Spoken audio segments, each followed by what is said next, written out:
Welcome back, baseball fans, to another elimination video. This time we're going to eliminate the California Angels, the runners-up in the World Series, to the LA Dodgers. They had a fantastic year. 2 years in a row they did. Last year they got to the League Championship Series, lost to the eventual champion Baltimore Orioles, and then this year they lose to the eventual champion Dodgers in the World Series. The Angels, they had a 3-2 lead in the World Series. In Game 6, they had a 7-4 lead in the 7th inning, gave up a couple runs in the 8th, a run in the 9th to tie it, and lost it in the extra innings. And then Game 7, the Dodgers just crushed the Angels early with a 6-0 lead after the first couple innings, 8-2 eventually in that game. Just couldn't recover. And it was really the only time in the series that the Dodgers dominated the Angels was in that 5-inning stretch at the end of Game 6 and the beginning of Game 7. Otherwise, the Angels outplayed the Dodgers. And actually, the Dodgers were just a more complete team. The Dodgers had a more complete lineup. They had better defense, deeper starting pitching, and a better bullpen. But this is about eliminating the Angels. Where do they go from here? They added, improved, getting Brian Downing and Carney Lansford with plus 300 cards obviously paid dividends. They both hit over 300. And they would have a bunch of 290 hitters from that 79 club, and they hit 290. At least a few of them did. Baylor down to 280. Molinaro was a nice surprise player in a platoon. Really, offensively, only Dan Ford had a year-long slump, hitting 204. So the team batting average is 261, that's a little underachieving too, I suppose. When you look at all those high numbers at the top, it's hard to imagine the team batting average would be 261, but I guess when you add up the 6 hitters hitting below 250, it brings it down. Really a two-man pitching staff, Nolan Ryan, Frank Tanana, and then 3 and 4 was just a wasteland. Paul Hartzell, Ross Baumgarten weren't very good at all. The longmen in the bullpen were terrible. Lance Ralston was a good setup guy. For Mark Clear, did a pretty darn good job of closing. If you look at Clear's walks, always something that haunted him. They were high, but he still had 8 saves, though he was 1 and 4. I think he did a good job, as I recall, and he might have gotten screwed by his defense at certain points. 160 whip. But anyway, that's the California Angels. So now we'll take a look at the Angels and take out their 78 players. And then the good news is, we know the Angels in 1979, that's the year that they would win the American League West. And they get to run those players back next year. And they're going to be joined, by the 1982 squad, some of the players from the 82 squad that would go on to win the American League West. And we know that they also will eventually have Hall of Famers Rod Carew joining them and Reggie Jackson joining them soon. And Doug DeCinces has his best years for the Angels coming up as well. So here, let's see here, 1, 2, 3, 4, 5, 6, 7, one more guy to join this guy here. All right, so these are the 878 players, and well, it's not that bad. I mean, it's kind of a mix. You could see 4 guys you want, 4 guys you don't want, perhaps. But let's see where we're starting with the dozen. The dozen players, and they're going to bring back a bunch of hitting. A real high number. 9 hitters are coming back, so almost the entire offense is coming back. And so let's see here. Let's see. Okay. I guess make Baylor a DH here. So Baylor can be the DH again. You have 2 catchers, Pokoroba and Downing. Harris at first with, they had Ron Jackson last time. Grich at second, Lancer at third. There's no shortstop. and they have 3 other outfielders. So from this, we see we need basically a shortstop, and then they can move other pieces around if they want. But shortstop should be the priority. And as far as pitchers go, it's just going to be duplicate cards for Baumgarten and Clear.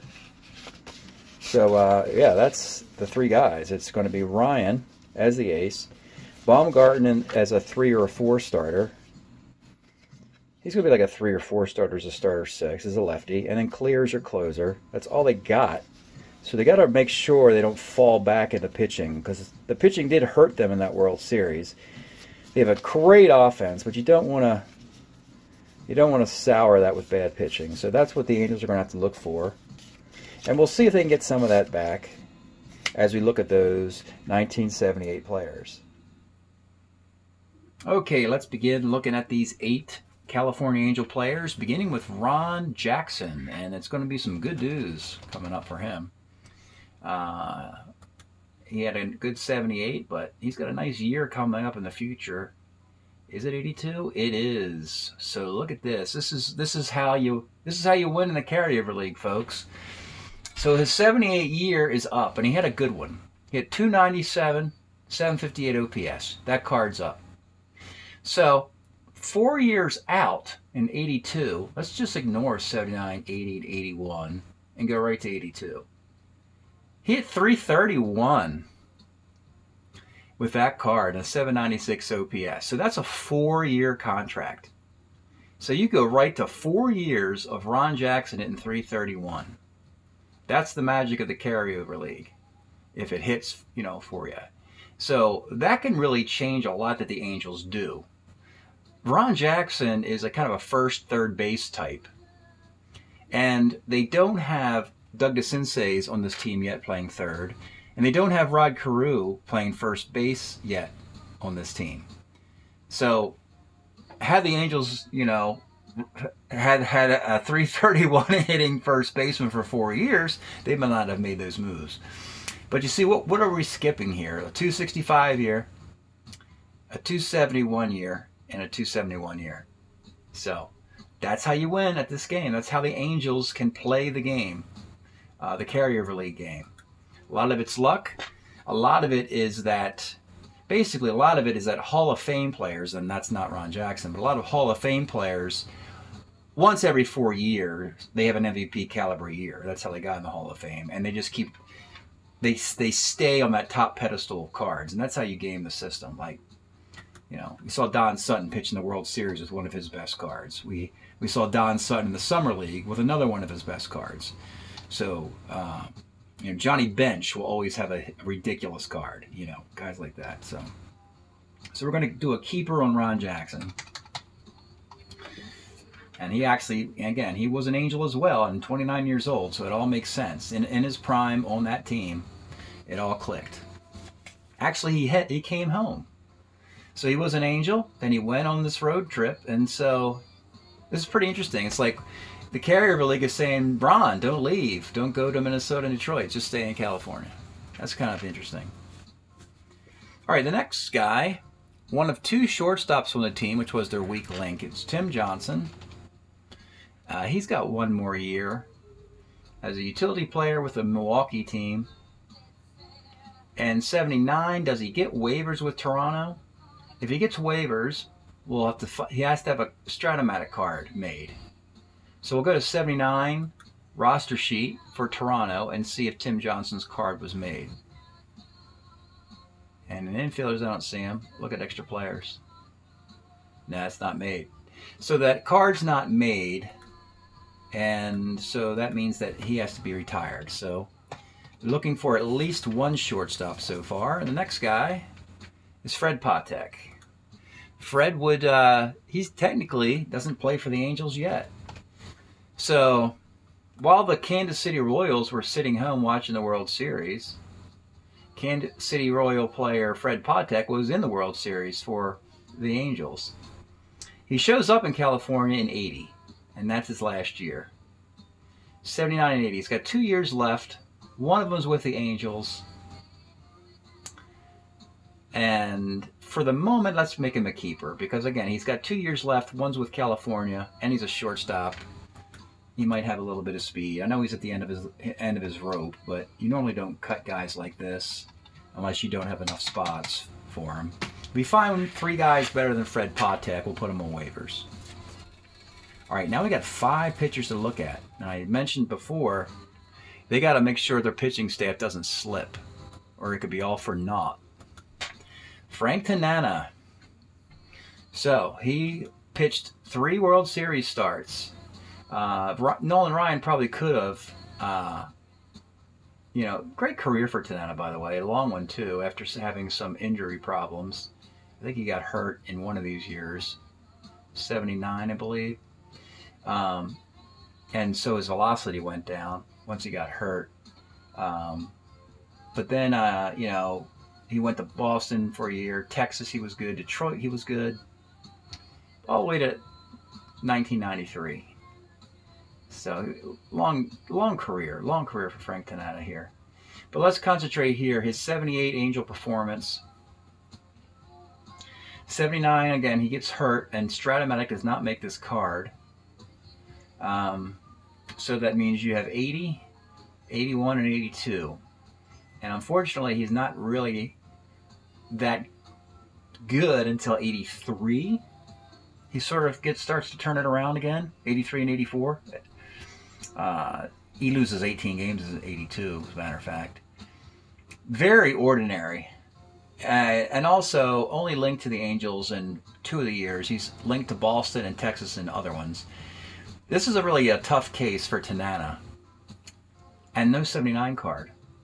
So you can't even put him on waivers. This is a very difficult situation that the Angels are in. As joyful as it was for Ron Jackson, they're kind of stuck between a rock and a hard place here. They cannot get waivers on Tanana and 79. Let me show you why. So 79, he plays exclusively for California. This is the 79 roster sheet. If your card is not printed by Strat-O-Matic, you don't exist, is that way I look at it. And they didn't make him as a basic pitcher here. And you look at the California extra pitchers of 79. They did make him. Wow. I was wrong about that. Well, that changes things. They did make a 79 Tanana card with his 90 innings. Oh, that'll help the team out a lot. Let me see if there's any nameless cards as well down here. Okay. All right. I'm going to change my tune a bit. I'm going to put him on waivers then. That gives me a, you know, and the beauty about putting him on waivers is if nobody claims him, just re-sign the dude. But that creates a spot for guys you want to keep now. Now it means you have a higher chance of keeping Patek since you're putting Tanana on waivers. Next guy is Hartzell. I'm thinking the Angels are going to get on the phone this winter and call other teams for pitching. I think they're going to get into a lull here. So here's Paul Hartzell. He has 2 good years in the late 70s, but I think they're 77 and 8. Yeah, they are. So they're 77 and 78. He has a Minnesota card in 79 that goes on waivers, and that's being nice to put it on waivers. It should be retired, but we'll put him on waivers. He's not very effective anymore. We'll put him on waivers for a 79 card. Oh, I know what they're going to do. I see a strategic move coming up soon. All right, Dyer Miller. He's starting to get up there as well. Short career that ends in 81. Does he have a good 79? The 79 card. I'll have to see if that one exists. This 80 card with the Mets would be nice to have, but I don't think that... No, that one doesn't exist either. Nor the 81. This one's really tough. Let's see if he gets waivers in 79 for either California or Toronto. Dyer Miller. So look under Toronto, and we'll look under California. No, and then we'll look again under Toronto here. And we'll look under California. No. Let's retire him. It's kind of sketchy here. I don't even know. And you could bring a guy out of retirement. But 79, 80, 81. He's got short sample innings, and I don't know if the cards exist. So we'll just retire that guy. And he could come out of retirement, of course. The next guy, Jim Barr, is an interesting case. as a early 70s starting pitcher for the Giants. Then he goes into a journey. He gets to the Angels in 79 and 80, but he's got a really nice 82 card coming up. And it's 53 games, though, so he's in the bullpen as a relief starter, but it's a good card in 82. 79 is decent as a starter, but 82 is better. So let's keep Jim Barr. He's got some versatility, and he has better promise than Tanana. This team's going to need to find a left-handed pitcher in the draft. I can tell you that right now, or in a trade, to make up for Tanana being kind of ordinary suddenly. Lance Ralston, and I think he's turning into a pumpkin as well. He has a good, like a bad 77, a great 78. 70, yeah, they don't make that card in 79, so he's done. He retires. It's not a very pretty picture, is it? With only 3 keepers here. The great news for the Angels is that it's a very deep waiver class. So, heck, they could even put Patek on waivers and then find some keepers. Let me quickly go up to the grand total for the league just to show you. So we want to get 128 keepers. That's 4 times 32 teams. Right now we got 151. That is plus 23. That means 23 desirable players are going to have to be put on waivers this year. So if the Angels simply wait, they can during the carousel part of the draft, they can pluck some of those guys to become their keepers. So for the Angels, it's pretty good news that they're going to find some other guys in baseball to, not from this crew of 8, but they're going to find other guys to add to their roster before the next draft starts. So that's it for the California Angels video. Thanks for checking this out. We'll see you next time.